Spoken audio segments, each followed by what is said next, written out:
Taste the Daily. வருகிற 15ஆம் தேதி நீலகிரி, கோவை மாவட்டங்களில் ஓரிரு இடங்களில் கனமழை பெய்ய வாய்ப்புள்ளதாக வானிலை ஆய்வு மையம் தெரிவித்துள்ளது.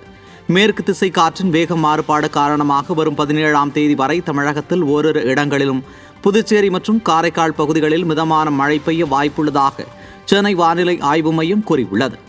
சென்னை மற்றும் புறநகர் பகுதிகளில் ஜூலை 12ஆம் தேதி வரை வானம் ஓரளவு மேகமூட்டத்துடன் காணப்படும் என்றும், நகரின் ஒரு சில பகுதிகளில் லேசான மழை பெய்ய வாய்ப்புள்ளதாகவும் வானிலை ஆய்வு மையம் தெரிவித்துள்ளது.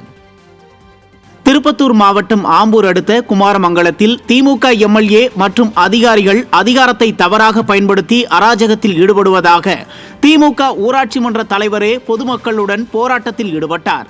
திமுகவை சேர்ந்த குமாரமங்கலம் ஊராட்சி மன்ற தலைவர் முனுசாமி பொது நிதியை விதிமுறைகளுக்கு முரணாக செலவிட்டதாக கூறி அவரது காசோலையில் கையெழுத்திடும் அதிகாரத்தை ஆட்சியர் ரத்து செய்து உத்தரவிட்டார்.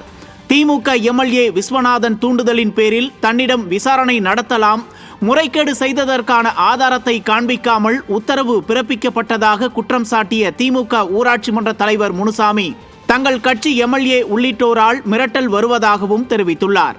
விடியா திமுக ஆட்சியில் அக்கட்சி ஊராட்சி மன்ற தலைவரே வீதிக்கு வந்து போராடும் அவல நிலைக்கு தள்ளப்பட்டுள்ளதாக மக்கள் குற்றம் சாட்டினர்.